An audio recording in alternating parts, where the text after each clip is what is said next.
Empat bocah ini mencoba bunuh diri dengan cara tergeletak di rel kereta. Tepat pada saat itu kereta datang dengan cepat. Tangisan hening terdengar di telinga empat anak laki-laki itu. Anak-anak itu hanya berdiri dan pergi mencari sumber tangisan. Kereta dengan cepat lewat. Mereka menemukan bayi di rumput. Saat ditemukan, bayi tersebut mengalami banyak luka memar di sekujur tubuhnya. Mereka memutuskan untuk mengadopsi bayi ini. Jadi mereka tidak berhenti dan membawa bayi itu ke rumah sakit. Setelah menyembuhkan penyakit bayinya, semua tersenyum di sekitar bayi itu. Mereka juga menamai anak laki-laki itu Ram. Begitu saja, empat anak laki-laki itu mengambil tanggung jawab merawat Ram. Semua hal baik untuk Ram. Mereka bahkan memungut sampah agar Ram bisa bersekolah. Tapi hari ini ada penjahat lokal yang membawa pisau. Bersiaplah untuk menindas empat anak laki-laki ini. Adegan ini dilihat oleh Ram yang baru saja pulang sekolah. Ram mengambil batu itu dan melemparkannya ke arahnya. Lihatlah wajah Ram yang sombong. Penjahat itu bergegas maju dengan pisau. Hanya melihat Ram mengerucutkan bibirnya dan meninju ke atas. Segera telur penjahat itu pecah. Ram meraih pisau yang jatuh dari tangan penjahat itu. Hal ini membuat kakak-kakaknya akhirnya paham bahwa adiknya memiliki kemampuan ajaib. Di malam hari, Ram memegang pisau dan duduk sambil berpikir di tengah hujan. Ada masalah apa sayang? Mulai hari ini kakak-kakakku akan bersekolah dan aku akan bekerja. Tapi kamu masih muda. Mulai hari ini kakak-kakakku akan bersekolah dan aku akan bekerja. Tidak mungkin nak. Mulai hari ini kakak-kakakku akan bersekolah dan aku akan bekerja. Sejak saat itu, Ram mulai bekerja agar kakak-kakaknya bisa bersekolah. Saat tumbuh dewasa, empat kakak laki-laki semuanya memiliki kehidupan yang menyenangkan. Secara khusus, kakak tertuanya juga menjadi jaksa setempat. Dia paling membenci korupsi dan penyuapan. Hari ini sebuah truk dihentikan oleh beberapa mobil polisi. Bawahan kakak laki-laki tertua menemukan sebuah truk penuh uang tersembunyi dari truk tersebut.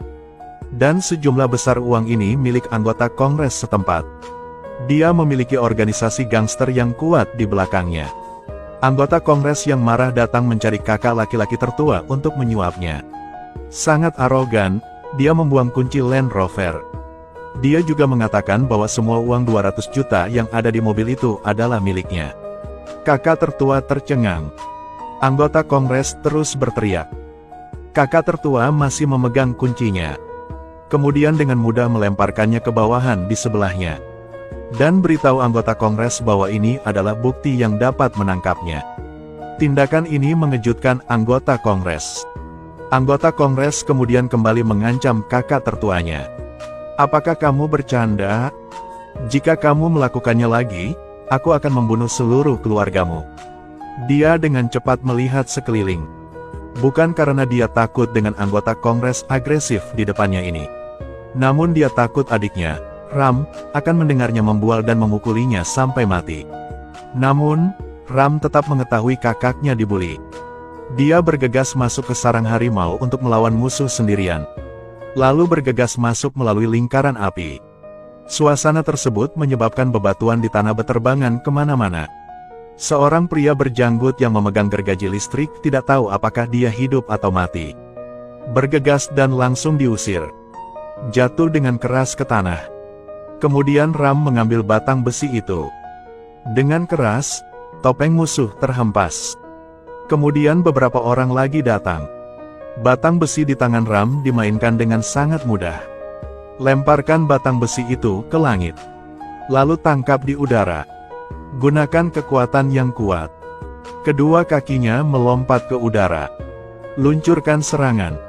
Adegan ini sangat tampan. Dari jauh, 3 orang mendekat. Ram tidak takut sama sekali. Tarik batang besi di tanah dan maju. Kemudian putar batang besi untuk melilitkan rantai. Mulai menari lagi di tengah kerumunan. Segera lemparkan batang besi tersebut. Tarik kembali dengan kuat. Berbalik dan berikan pukulan fatal. Ram terus memutar rantai yang menggiurkan itu. Meraih seseorang dan melemparkannya beberapa meter jauhnya. lalu melemparkannya dengan keras ke dalam kompor. Bahkan membawa satu orang dan melemparkannya ke meja kakak tertua. Anggota Kongres masih belum mengetahui apa yang sedang terjadi. Ram bergegas mendekat dan menamparkan anggota Kongres itu dengan keras. Lalu berikan tendangan. Sangat berharga untuk menanggung pertempuran ini. Coba lihat apakah kamu masih menindas kakak tertuaku. Dia memukuli dan mengutuk anggota Kongres di luar. Semua wartawan bergegas menonton. Ram menamparnya 2 kali di depan semua orang. Untungnya, 2 kakak laki-laki datang menghentikannya tepat waktu. Namun sang kakak mengetahui sesuatu yang besar akan terjadi karena kakak anggota Kongres tersebut adalah atasannya, Pandem. Tidak lama kemudian, sang kakak mengajak anak-anak tersebut untuk meminta maaf kepada Pandem. Ram. Apa? Maaflah. Apa? Maaflah. Maaf. Melihat Pandem sangat tidak puas. Kakak tertua panik. Dia mengatakan adiknya tidak pandai berbicara. Pandem kemudian membuang pulpen dan kertasnya dan menyuruh Ram menulis surat permintaan maaf. Apakah kamu tahu cara menulis? Aku tahu. Tetapi aku tidak tahu. Kakak laki-laki tertua segera meminta saya menulis untuknya. Begitu dia menulis, butiran keringat muncul di wajahnya. Lalu Pandem bilang orang sepertinya hanya pantas menjilat sepatunya. Ram dengan marah membuang pulpennya. Anak buah Pandem langsung melangkah dan berteriak. Kemudian dia dipukuli lagi oleh Ram. Pandem bertanya apakah kamu tahu siapanya. Ram tidak memperhatikannya. Pandem bilang aku atasan kakakmu. Ram membanting meja dengan keras. Pandem sangat ketakutan hingga hampir kencing di celana. Kakak-kakaknya bergegas menghentikannya lagi. Mulai hari ini aku tidak akan meninggalkanmu sendirian.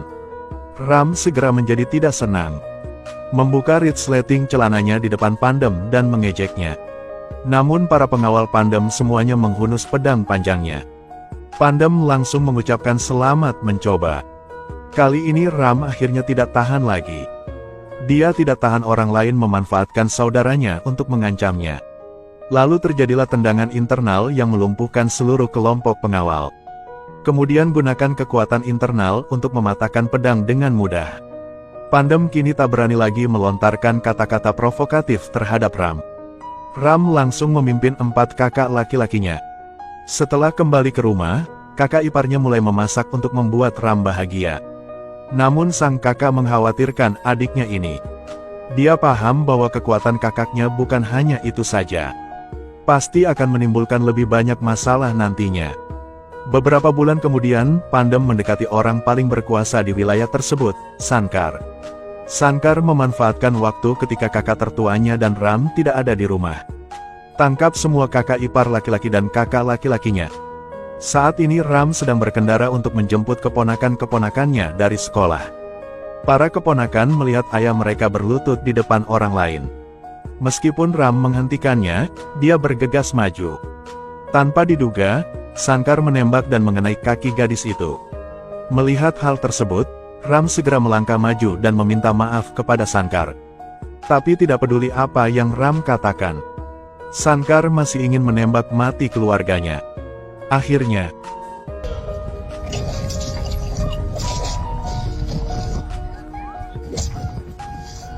Ram menggunakan tubuhnya untuk menghalangi bagian depan seluruh keluarga. Kemudian gunakan batu bata tersebut untuk mengenai wajah musuh. Sankar sekarang bingung.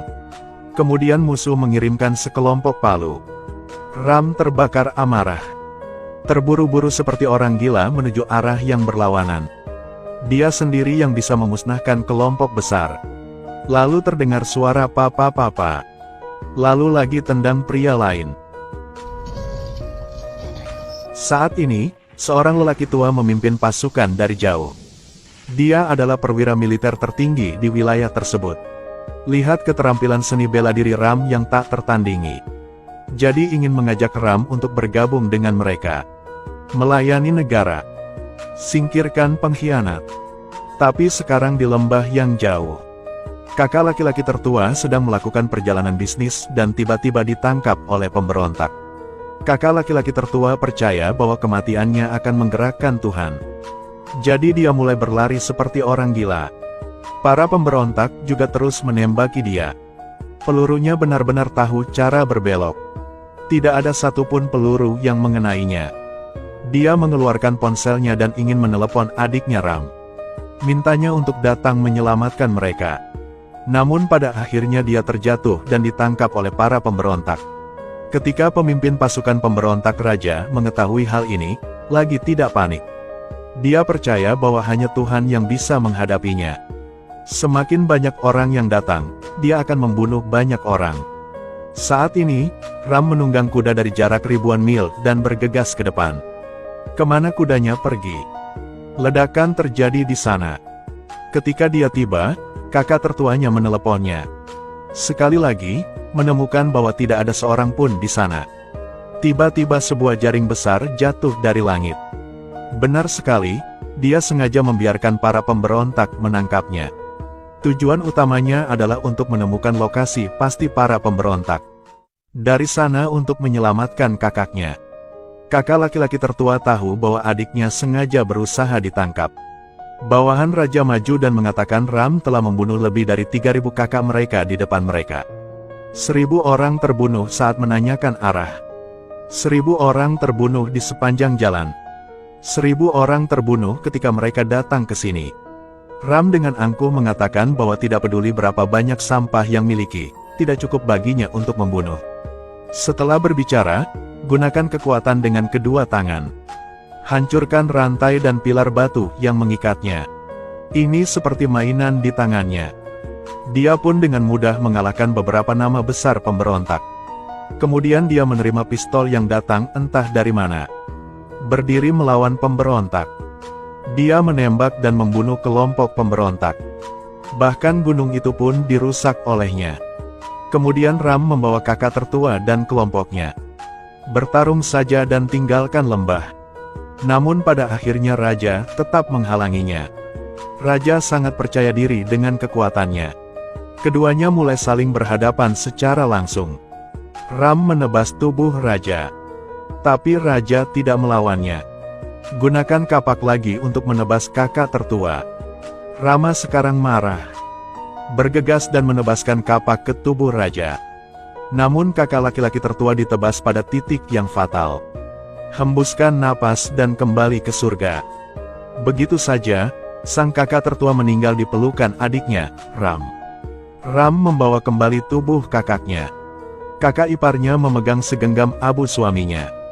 Dia bersumpah untuk secara pribadi mencabik-cabik para pengkhianat ini.